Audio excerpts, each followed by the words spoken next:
We are in Rome for the third leg of our 2-week trip in Italy. We started up north in the Dolomites, made our way through Tuscany, and now we're in the capital city, seeing and doing all the classics, from the Colosseum, I need a second, to the Vatican City, to eating Roman classics over and over again.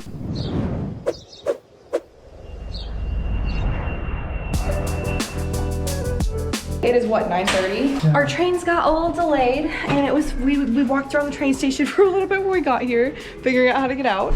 But we're here, we're in Rome. It is dark, and we are going to Osteria Dei Pontefici. Osteria Dei Pontefici for dinner tonight. Our Airbnb host walked us through the entire city of Rome. He walked us through the Airbnb itself, and he gave us a few restaurant recommendations. And we are right by the Vatican City, so we're passing, what is that, St. Peter's Basilica?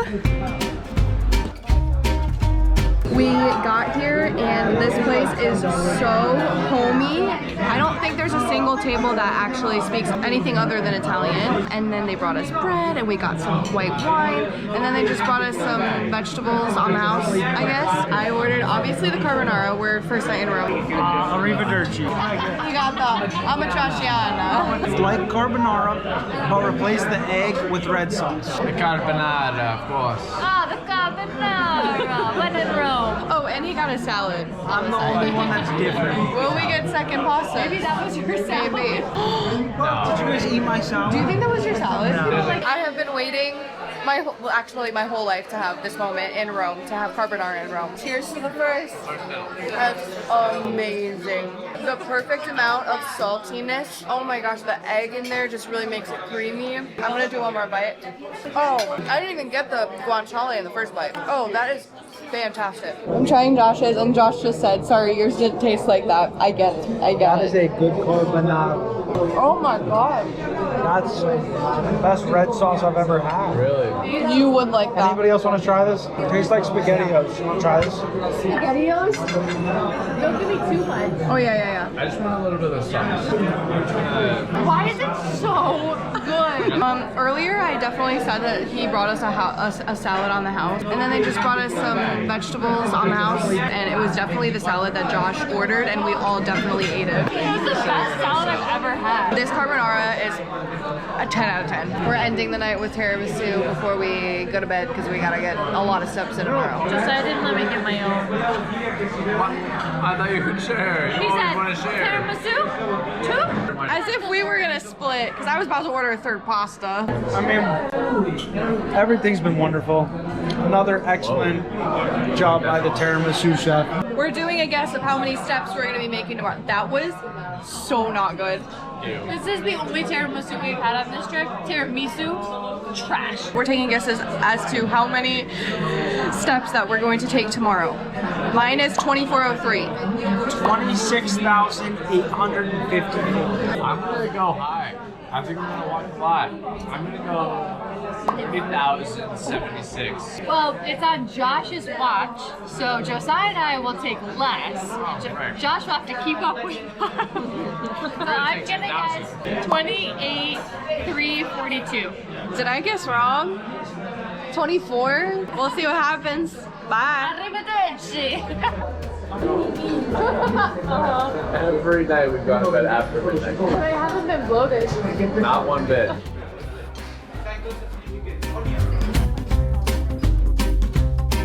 These are gonna be trash compared to what you had this Hannah morning. forced us to get good, though. pistachio cannolis. I forced them against And their the will. guy recommended the crunchy ones. When in That's Rome. So I started, I said just one. Josiah said 2. And then we went Josh 3. said 3.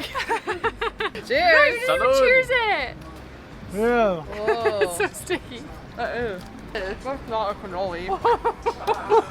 It's a It's pistachio. like a nut bar or something. There's like peanut butter on the outside. No. Yeah, wait, there's like It's not a cannoli no in the ricotta. slightest. That's not a cannoli. So this whole trip, we've been saying that this trip is like a taste of Italy. And so we're in Rome for what, 48 hours? Less than that, honestly. And we have a packed schedule today. So we're gonna take you through a little bit of Rome, actually probably most of what people would see in Rome. And we are starting very early. We got up at 6:30 in the morning, the Trevi Fountain. The Trevi Fountain was built back in the 1700s. There's a legend that says if you toss 1 coin in, you will come back to Rome. 2 coins, you'll fall in love, and 3 coins, you'll either get married or divorced. The fountain is 86 feet tall and 162 or 63 feet wide, which I didn't know. Like, you see pictures of it online all the time and you can't really understand how big or like the actual size of what it is. And for some reason I wasn't thinking it was like that big. It is the most iconic fountain in Rome.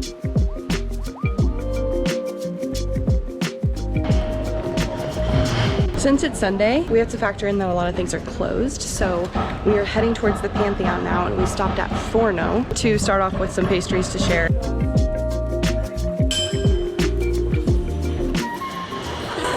Magical. That's not good cream. It's kind of lemony almost. Oh, that cream is good though. That is like lemony. That's really good though. It's like a Boston cream donut, but yeah, the maritosa. We ordered a maritosa and a pistachio croissant to split. I'd say I always prefer a croissant, but the maritosa really just tasted like a hamburger bun with whipped cream. It kind of was. Literally does. I mean, look at the side of this bun. No, like What do you think about it? The outside's kind of a little thicker, like a bun, and like it's a bun with like some really good Butter cream. sugar with all lemon over your camera. You think this will be better? Yeah. Is it? No way. No way. I'll hold that one for you. And then you can have the cornet. It's pastry switching. I like a nice soft cream like that. En route to Pantheon. We are here in a season where most big things are under construction. So I think the Pantheon and the Trevi Fountain and potentially the Colosseum too are all gonna have some blockage, but this is the Pantheon? Yeah. Oh my gosh. The Pantheon was originally built, or at least started being built, in 26 BC, and the purpose was to dedicate it to all the ancient Roman gods. And then it was burned down by fire and then rebuilt in somewhere around 125 AD. And then it was dedicated to the Catholic Church, St. Mary and the Martyrs. And Pantheon means all the gods, which makes sense. These pillars at the Pantheon are huge. Again, like you see pictures online and they do not do it justice. Quick tour de Rome, very quick. Now we're actually going to the Vatican City. It's a Sunday, so we are going to St. Peter's Basilica to listen to the Mass. We've heard that the inside of St. Peter's Basilica is absolutely beautiful. I grew up Catholic. I am now just a non-denominational Jesus believing person, and this is such an interesting, like, I don't know, experience for me because being at the Vatican City is so incredible. I'm excited to see how the Mass is. I haven't been to a Mass in a very, very long time.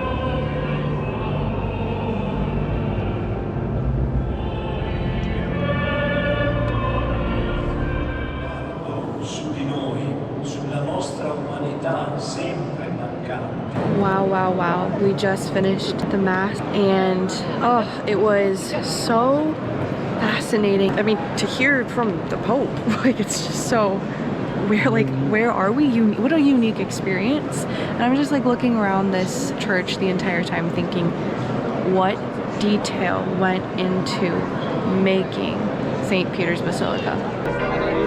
These bells have been ringing for the last 5 minutes, and then I'm pretty sure the Pope was addressing something. I mean, we're just very confused. It does feel like its own country, because it is. Herded like cattle, baby. Right now, we're currently walking along the Tiber River, going to Trastavere to get lunch. And then after that, we're gonna head over to the Colosseum and the Roman Forum. That is honestly what I might be most excited for today, besides the food, of course. Love arancini balls. They smell amazing. They taste amazing. So we got obviously arancini or suppli in Rome. I got the arrabbiata and everybody else got the classic, and I also got a classic. I got 2. And then the trapizzino. I got eggplant parmesan. You got We need to learn how to make these. I got the meatball one. marinara. Yep, I'm gonna try this. Whoa, Right. look at this. Are you kidding? Suppli or arancini, whatever you want to call it, is risotto fried, and it's usually stuffed with What is in cheese. that? It usually has like some other ingredients in it. It could have like onions, seasoning, sauce. This is so fantastic. I think the only thing that could take it over is if there's something like to dip it in, like a little sauce or something.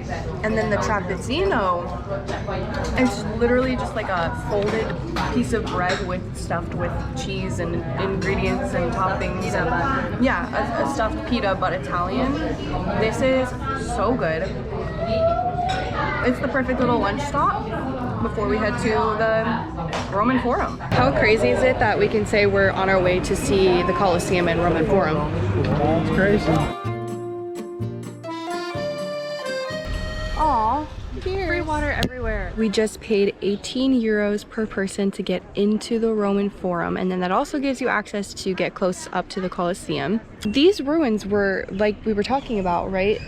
During the time that Jesus walked the earth. Peter would have been here and seen these things, and Paul, and I think seeing something that was around at the time that Jesus was around is just mind-boggling to me. I basically just like beelined it over to this massive arch because it was like the biggest, most ornate thing in here. I have no idea how they made it. It's a bunch of words at the top that I don't know what they mean. And just a bunch of flowers and faces and carvings everywhere. And it's so impressive.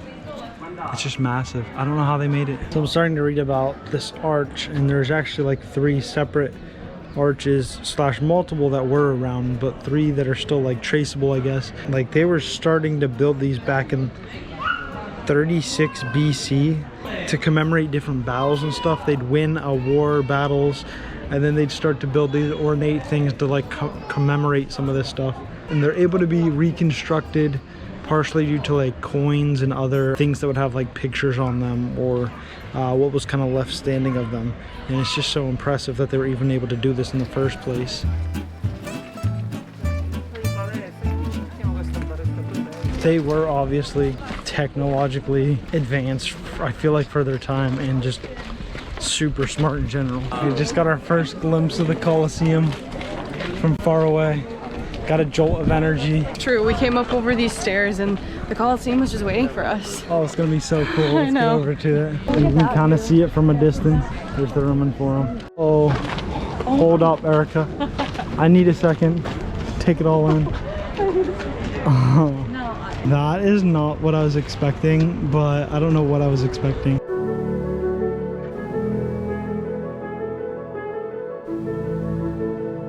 We've talked about how crazy gladiators are and like what they used to do and how big it is and how they built it, and like you talk about those things, and then once you're standing in front of it, it becomes like real, not just like a movie, like the movie Gladiator. It's like, oh, that's crazy that happened, but then here you're like, wow, this like is actually where it took place, and it just feels different. I thought I knew what to expect or what I'd feel, but it's like cooler being here than just like reading or seeing about it, I guess. It's big. It is big for sure. I think the extra level on the other side would have like made it feel so much bigger.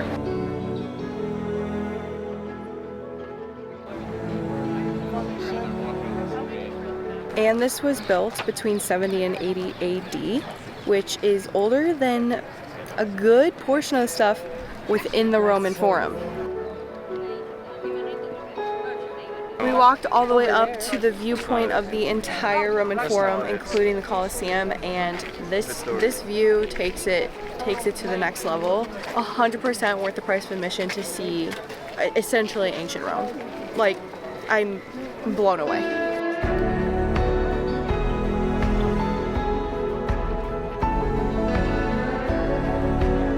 Hannah said this earlier, but it's kind of fun just picturing these people as if they were in the time frame that this is.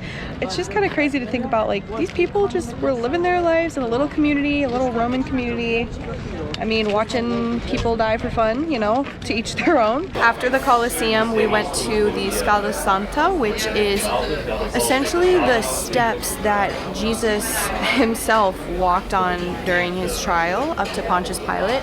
No pictures allowed on the inside, and so to like paint the picture, there's like 3 main steps. You go up one, you can like walk up one, and then the other one on the other side is an exit, but in the middle is the actual steps. They brought the steps from Jerusalem to this, essentially, for lack of better words, monument, where you only can kneel up the stairs, so you have to use your knees to get up the steps in reverence of that walk that Jesus did. And at the top of the steps was a replica of the Holy Room. So it was really interesting to see, and Hannah and Josiah actually did the kneeling up the steps. We did that. Josh hopped on into St. John's Basilica while I sat outside on the steps and rested my legs because I was very tired. And now we are at dinner. Checco Er Carettiere is where we're at right now. And we all ordered carbonara, but it took us a minute to get here. We had to basically charge and run here. Trying to make it to our dinner reservation. Hannah and Josiah went up there. Because we were going to miss our reservation, but there's plenty of tables open, so it wasn't that big of a deal. But here's to another night of carbonara, and who knows, we might go out again tonight, so cheers. Me and Erica's time with Hannah and Josiah is starting to come to a close. We started discussing the trip, and I feel like I've taken a completely different trip than the other 3. They were all instantly on the same page about, well, they could explain it. For me, I really enjoyed Rome, and my order of cities that I enjoyed was Rome, Siena, then Florence last. Siena and Florence were pretty close. Rome was just a little bit better for me, and they're like the complete opposite, basically. But why? Because Florence feels like someone tried to cram a city into an old-timey town, an old Italian town. So it's very tight, a lot of tourists. I felt like there was still trash and like sketchy areas. There's obviously very nice areas, obviously very historic areas, but less well-known historic areas than Rome, where Rome feels like it has a ton of history, a ton of famous Italian stuff, and then they just kept expanding the city with it while trying to maintain and keep some of that historic stuff, so it has a better infrastructure to be set up for stuff. Also, I felt like we didn't see as many tourists here as I expected. Like, it just feels like it's part of the culture here almost. My order of the 3 big cities that we visited: Siena, Florence, Rome. And I think that's because in my head I think of Italy, I think of Tuscany, I think of wine culture, I think of slow, tight streets. And that was exactly Siena. We had golden hour in the golden buildings. Unreal.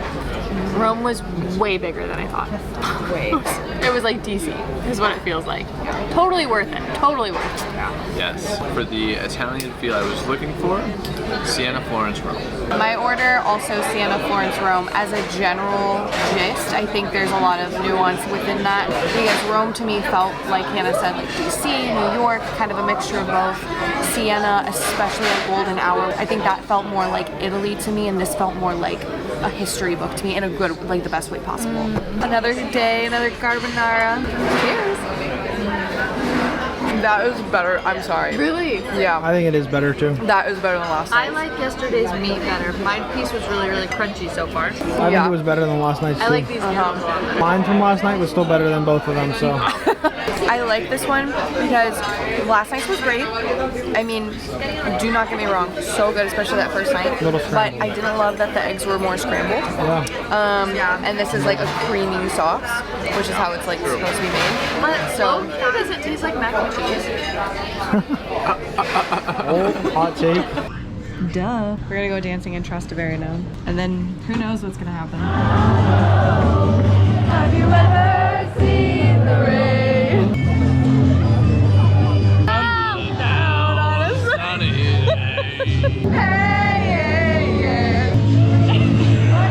What are you doing over there? You look party pooper, you suck. How many steps did we end up taking? We're at 34,691 steps. What did Josiah get?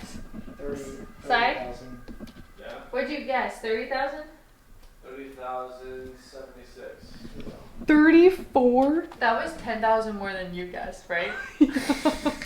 I genuinely didn't think that we'd even do that many steps. You did. I don't know why.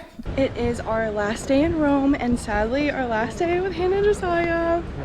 So sad. Oh, it went so fast. The fastest trip Ever. that we've probably ever taken. We have until around 3 today. We are still walking the streets of Rome. This morning we're actually going back to the Vatican to go into the Sistine Chapel, and then we'll get breakfast. We'll head over to Paul's dungeon and then grab lunch and say, arrivederci, friends. Sad but happy. The Sistine Chapel was a fat no-go. We probably would have been waiting in line for an hour and a half. So we scratched the Sistine Chapel. Kind of sad, but like not that disappointed, because if we come back, we would definitely do that. But instead we came to breakfast. We are at a place called Cherish, and Josh and I got some pastries and some cappuccinos. And then after this, we're gonna head over to our Airbnb, do a couple more things, go to Paul's dungeon, lunch, and then peace out. We are packed in like sardines. We took a sardine-packed bus over to, honestly, back where we were before, over to ancient Rome. And then we'll just make our way over to Paul's dungeon. It's so funny because everywhere in Rome, I feel like we get to the location that we're going to, we snap our pic, we enjoy it a little bit, we're like, okay, next. But we're actually going into the museum where Paul's dungeon is, and it's really interesting because this is where he wrote the books of Colossians, Philippians, Philemon, and Ephesians. So we were just talking about how like Paul was likely here in this same type of like time frame where like the Colosseum was built, because he came after Christ. Like he never met with Jesus, so he probably was able to see the Colosseum and maybe even evangelize at the Colosseum. Who knows, like the things that he did outside of just the letters.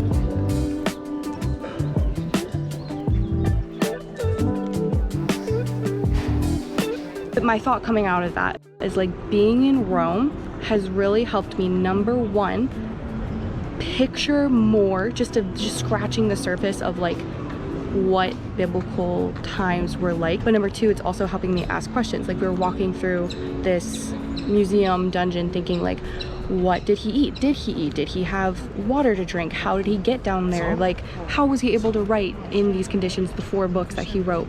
There's so many questions, and I think that will help me as I read the Bible more, like ask those types of questions now that I've just scratched the surface of what ancient times actually were like.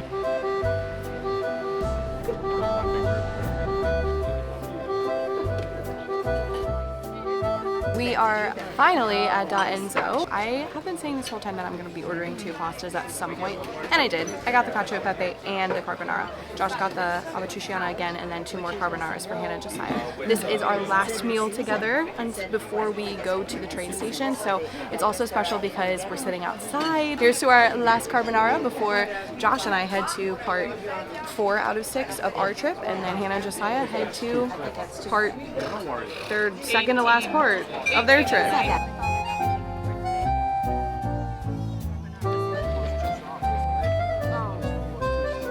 I do like filling them up with sauce, and there's a lot of sauce to go around, which I really like. How is it? Really good. It's first night might be better, but it could have just been because we were starving. But the flavor and the sauce on this is perfect. First bite of cacio e pepe. That's really good though. It's like a peppery, fancy mac and cheese. Might I say too peppery? No. That's very peppery. Definitely like the carbonara better than the cacio e pepe. My order for carbonara flavor is Da Enzo here, then last night's, then the first night's. It's all about texture. I love texture, so I love a crunch in the pasta. I think this one is cooked really well. I mean, you really can't go wrong anyway, at all. I think all these people are crazy. I've had a different experience from them. The amatriciana, just, I would say so much better than the carbonara, not gonna lie. So much? Yeah, I think it's not even close. The carbonara, obviously amazing, but the amatriciana, just better. And I think every way. I wouldn't say so much better, but I think I do like it a little bit better than the carbonara. I actually am not even a fan of the cacio e pepe at all. We ended with a tiramisu to split at the end, and it was actually so good. And now what? We're going to the train station? Literally minutes away from parting ways. And we're just talking about how good of a trip this has been so far, and wild that they still have, what, 3-4 more days? We still have 5 days just apart. What's so good about friendships like this is that it's not like, me and Hannah talk every single day. There's literally not a day if we don't, and if there's Saturdays and Sundays we no, talk. yeah, We're exactly. talking Well, weekends. sometimes, once in a while. But like, we got here and we didn't even have to catch up or anything. We just, it's right such a in. good friendship. It's so special. So like, I'm sad, but also I'll see you in Marco Polo. Not for the next 4 days. That's true. Bye guys. Ciao.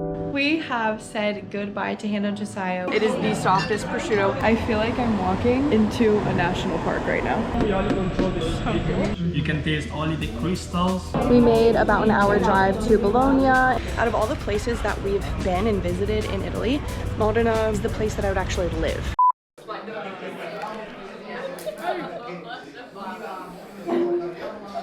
We have matching outfits on. Like to a T. Unplanned, actually. White, exactly almost the same pants. That's a great angle probably of your pants. Caesar, Caesar. What do I say about Caesar? He was a great guy. Gone too soon. Train station. We got a lot to do. Ting! Oh. No, we can't do that again because we got in trouble last time. Oh my god. From them.